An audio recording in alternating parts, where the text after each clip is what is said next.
ಗದ್ಗಿ ಮಠದ ಭಕ್ತ.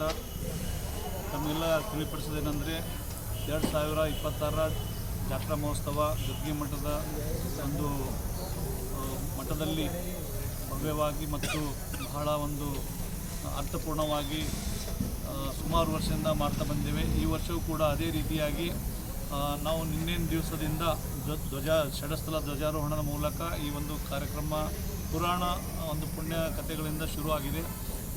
ನಿನ್ನೆಯಿಂದ ಸುಮಾರು 15 ದಿವಸ ಈ ಒಂದು ಕಾರ್ಯಕ್ರಮ ನಡೀತವೆ.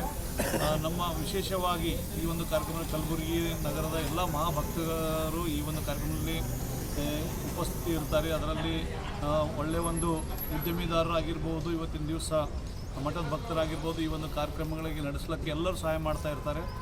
ಕೊನೆಯ 3-4 ದಿವಸ ವಿಶೇಷ ಕಾರ್ಯಕ್ರಮಗಳಿರ್ತವೆ. ಅದರಲ್ಲಿ ಮುಖ್ಯವಾಗಿ 29ನೇ ತಾರೀಕಿನ ದಿವಸ ನಾವು ಕಲಬುರಗಿಯಲ್ಲಿ ಒಂದು ಭವ್ಯವಾದಂಥ ಗೋ ಶಾಲೆಯನ್ನು ಶುರು ಮಾಡ್ತಾಯಿದ್ವಿ. ಈ ಒಂದು ಕಾರ್ಯಕ್ರಮದಲ್ಲಿ ನಮ್ಮ ಬಿಜಾಪುರ್ನ ಶಾಸಕರಂಥ ಬಸವರಾಜ ಪಾಟೀಲ್ ಯತ್ನಾಳ್ ಅವರು ಈ ಒಂದು ಗೋಶಾಲೆಯನ್ನು ಉದ್ಘಾಟಿಸ್ತಾ ಇದ್ದಾರೆ. ಅವತ್ತಿನ ದಿವಸನೇ ನಾವು ನಮ್ಮ ಮಠದ ಭಕ್ತರಾದಂಥ ಹಾಗೂ ಕಲಬುರಗಿ ಶರಣಬಸವ ಸಂಸ್ಥಾನದ ಒಂದು ಅಧ್ಯಕ್ಷರಾದಂಥ ದಾಕ್ಷಾಯಿಣಿ ಅವ್ವಾಜಿ ಅವರಿಗೆ ನಮ್ಮ ಗದ್ಗೆ ಮಠದ ಯಾವತ್ತು 3 ವರ್ಷದಿಂದ ನಾವು ಸಮಾಜ ಸಂಜೀವನಿ ಪ್ರಶಸ್ತಿ ಕೊಡ್ತಾ ಇರ್ತೀವಿ. ಈ ವರ್ಷ ಅಂದರೆ ನಮ್ಮ ದಾಕ್ಷಾಯಿಣಿ ತಾಯಿಯವರಿಗೆ ಈ ಸಮಾಜ ಸಂಜೀವನಿ ಪ್ರಶಸ್ತಿ ನೀಡಿ ಗೌರವಿಸ್ತಾ ಇದ್ದೇವೆ. ಈ ಒಂದು ಕಾರ್ಯಕ್ರಮದಲ್ಲಿ ನಮ್ಮ ಕಲಬುರಗಿಯ ಮಾಜಿ KKRB ಅಧ್ಯಕ್ಷರು ಹಾಗೂ ಶಾಸಕರು ಆದಂಥ ದತ್ತಾತ್ರೇಯ ಪಾಟೀಲ್ ರೇವೂರಾಗಿರ್ಬೋದು, ಮತ್ತು ಚಂದ್ರಕಾಂತ್ ಪಾಟೀಲ್ ನಮ್ಮ BJP ಮುಖಂಡರು ಕಲಬುರಗಿ ಅವರು ಕೂಡ, ಮತ್ತು ಸುಮಾರು ಎಲ್ಲ ರಾಜಕೀಯ ನಾಯಕರು, ವ್ಯಾಪಾರಸ್ಥರು, ಉದ್ಯಮಿದಾರರು ಇದರಲ್ಲಿ ಭಾಗವಹಿಸ್ತಾ ಇದ್ದಾರೆ. ಅದಲ್ಲದೆ 30ನೇ ತಾರೀಕಿನ ದಿವಸ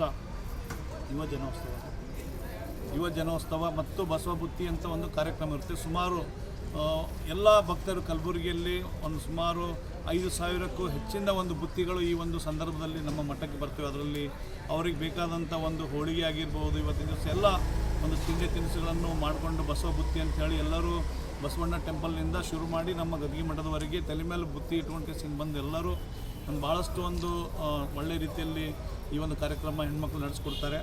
ಅದಲ್ಲದೆ ನಮಗೆ 31ನೇ ತಾರೀಕಿನ ದಿವಸ ನಮ್ಮ ಈ ಗೋಶಾಲೆ ಮತ್ತು 3 ದಿವಸ ಇರುತ್ತೆ ಇದ್ರದ್ದು ಉದ್ಘಾಟನೆ.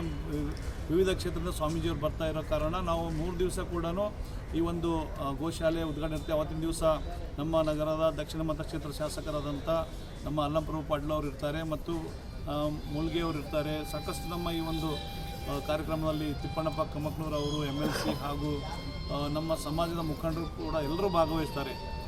ಈ ಕಾರ್ಯಕ್ರಮ ಕೂಡ ನಾವು ಈ ಸಂದರ್ಭದಲ್ಲಿ ಭಾಳಷ್ಟು ಒಳ್ಳೆಯ ರೀತಿಯಿಂದ ಮಾಡ್ತಾಯಿರ್ತೀವಿ. ಅದರ ನಂತರ ಅವತ್ತಿನ ದಿವಸ ಪುರಾಣಕ್ಕೆ ಮಹಾಮಂಗಲ ಇರುತ್ತೆ. 1ನೇ ತಾರೀಕಿನ ದಿವಸ 1ನೇ ತಾರೀಕಿನ ದಿವಸ ಏನಂದಲ್ಲ, ನಮ್ಮ ಗದ್ಗಿ ಮಠದ ರಥೋತ್ಸವ ಬೆಳಗ್ಗೆ ಏನು ನಾವು ಇಲ್ಲಿ ನೀವು ನೋಡ್ತೀರಿ, ಋಷಿಕೇಶ ಕಾಶಿನಲ್ಲಿ ಯಾವ ರೀತಿ ಗಂಗಾ ಆರತಿ ಮಾಡ್ತಾರೆ, ಅದೇ ರೀತಿಯಲ್ಲಿ ಅದೇ ನಿಟ್ಟಿನಲ್ಲಿ ಕಲಬುರಗಿ ನಮ್ಮ ಬೆಳಗ್ಗೆ ಏನದಲ್ಲ ಗದ್ಗಿ ಮಠದ ಆವರಣದಲ್ಲಿ ಗಂಗಾ ಆರತಿ ರೀತಿಯಲ್ಲಿ ಬೆಳಗ್ಗೆ ನಮ್ಮ ರಥೋತ್ಸವಕ್ಕೆ ಸಾಯಂಕಾಲ 6 ಗಂಟೆಗೆ ಈ ಗಂಗಾ ಆರತಿ ಸ್ಟೈಲ್ನಲ್ಲಿ ಇದು ಕಾರ್ಯಕ್ರಮ, ಮತ್ತು ಅದರ ನಂತರ ರಥೋತ್ಸವ ನಡೆಯುತ್ತೆ. ಇದರಲ್ಲಿ ಸುಮಾರು ಸಾವಿರಾರು ಜನರು ಭಕ್ತರು ಬಂದು ಭಾಗವಹಿಸಿ ಈ ಕಾರ್ಯಕ್ರಮ ಯಶಸ್ವಿಗೊಳಿಸ್ತಾ ಇರ್ತಾರೆ. ಈ ವರ್ಷ ಕೂಡ ತಾವೆಲ್ಲರೂ ಬರಬೇಕಂತ ಗದ್ಗಿ ಮಠದ ನಾನು ಭಕ್ತನಾಗಿ ಹಾಗೂ ಎಲ್ಲ ಸ್ವಾಮೀಜಿ ಅವರ ಪರವಾಗಿ ತಮ್ಮೆಲ್ಲರಿಗೂ ಈ 15 ದಿವಸ ನಡೆಯುವ ಕಾರ್ಯಕ್ರಮಕ್ಕೆ ತಮಗೆಲ್ಲರಿಗೂ ನಾನು ಸ್ವಾಗತ ಬಯಸುತ್ತೇನೆ. ಗದ್ಗಿ ಮಠದ ಶ್ರೀ ರೇವಣಸಿದ್ದೇಶ್ವರ ಜಾತ್ರಾ ಮಹೋತ್ಸವದ ನಿಮಿತ್ತವಾಗಿ 400 ವರ್ಷ ಇತಿಹಾಸ ಇರ್ತಕ್ಕಂಥ ಈ ಜಾತ್ರೆಯೊಳಗೆ ಪ್ರಸ್ತುತ ಶ್ರೀ ಮಠದ ಪೂಜ್ಯರಾಗಿರ್ತಕ್ಕಂಥ ಮನ್ಯರಂಜನ ಪರಮಸ್ವರೂಪ ಚರಲಿಂಗ ಮಹಾಸ್ವಾಮಿ ಬಂದ ಬಳಿಕ ಪ್ರತಿ ವರ್ಷವೂ ಕೂಡ ಒಂದೊಂದು ವಿಶೇಷವಾಗಿರ್ತಕ್ಕಂಥ ಕಾರ್ಯಕ್ರಮವನ್ನು ಪೂಜ್ಯರು ಹಮ್ಮಿಕೊಂಡು ಬರ್ತಾ ಇದ್ದಾರೆ.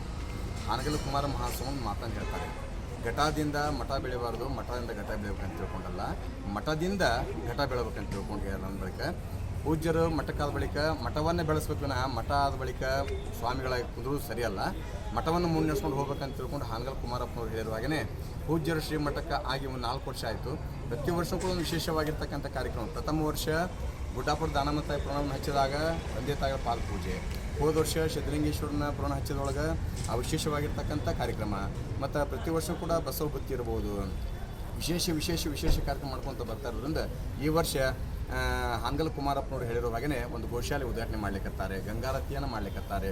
ಒಟ್ಟಾರೆ ಒಂದು ಸಂಕಲ್ಪ ಏನಂತಂದ್ರೆ ನಮ್ಮ ಮಠ ಬೆಳಕೆ ಬರಬೇಕು, ಹೊಸ ಯೋಜನೆಗಳನ್ನು ಕಾರ್ಯಕ್ರಮಗಳನ್ನ ಮಠಕ್ಕಾಗಿರ್ತಕ್ಕಂಥ ಸ್ವಾಮಿಗಳು ಇವತ್ತಿನ ದಿನಮಾನದೊಳಗೆ ಏನು ಮಾಡಬೇಕನ್ನುವಂಥದ್ದನ್ನು ಆಲೋಚನೆ ಇಟ್ಕೊಂಡು ಪ್ರಸ್ತುತ ಪೂಜ್ಯರು ಏನೆಲ್ಲ ಒಳ್ಳೆಯ ಕಾರ್ಯವನ್ನು ಮಾಡ್ಲಿಕ್ಕತ್ತಾರೆ. ಅದಕ್ಕೆ ನಮ್ಮ ಗುಲ್ಬರ್ಗ ಪಟ್ಟಣದ ಎಲ್ಲ ಸಮಸ್ತ ಸದ್ಭಕ್ತರು, ನಮ್ಮ ಪಂಚರು, ಸುತ್ತ 10 ಹಳ್ಳಿಯ ಸದ್ಭಕ್ತರು ಪರಮ ಪೂಜ್ಯರಿಗೆ ಬೆನ್ನಗಾವಲಾಗಿ ನಿಂತ್ಕೊಂಡು ಬುದ್ಧಿ ನೀವೇನೇ ಮಾಡಿದ್ರು ಕೂಡ ನಿಮ್ಮಿಂದ ನಾವು ಇಟ್ಟಿರ್ಪ ತಾವು ಅಪ್ಪಣೆ ಮಾಡೋದು ಒಂದೇ ಸಾಕು, ನಾವೆಲ್ಲ ಕಾರ್ಯಕ್ರಮ ಕೂಡ ಸಿದ್ಧರಾಗಿರ್ತೀವಿ ಅಂತ ತಿಳ್ಕೊಂಡು ಭಕ್ತರು ಮುಂದೆ ಬೆನ್ನಗಾವಲಾಗಿ ನಿಂತ್ಕೊಂಡು ತಿಳ್ಕೊಂಡೆ ಪೂಜ್ಯರು ಒಳ್ಳೊಳ್ಳೆ ಕಾರ್ಯಕ್ರಮ ಮಾಡ್ಲಿಕ್ಕತ್ತಾರೆ. ಕಾರಣ ಈ ವರ್ಷ ನಡೀತಾ ಇರ್ತಕ್ಕಂಥ ಈ ಕಾರ್ಯಕ್ರಮದೊಳಗೆ ಎಲ್ಲ ಸದ್ಭಕ್ತರು ಕೂಡ ಪಾಲ್ಗೊಂಡು ತನು ಮನದಿಂದ ಸೇವೆಯನ್ನು ಸಲ್ಲಿಸಿ ಆ ಪೂಜ್ಯರ ರಥವನ್ನು ಎಳೆದು ರೇವಣಸಿದ್ದೇಶ್ವರ ಕೃಪೆಗೆ ಪಾತ್ರ ಆಗಬೇಕಂತೇಳಿ ಎಲ್ಲ ಸದ್ಭಕ್ತರಲ್ಲಿ ವಿನಂತಿಯನ್ನು ಮಾಡ್ಕೊತಾ ಇದ್ದಾರೆ.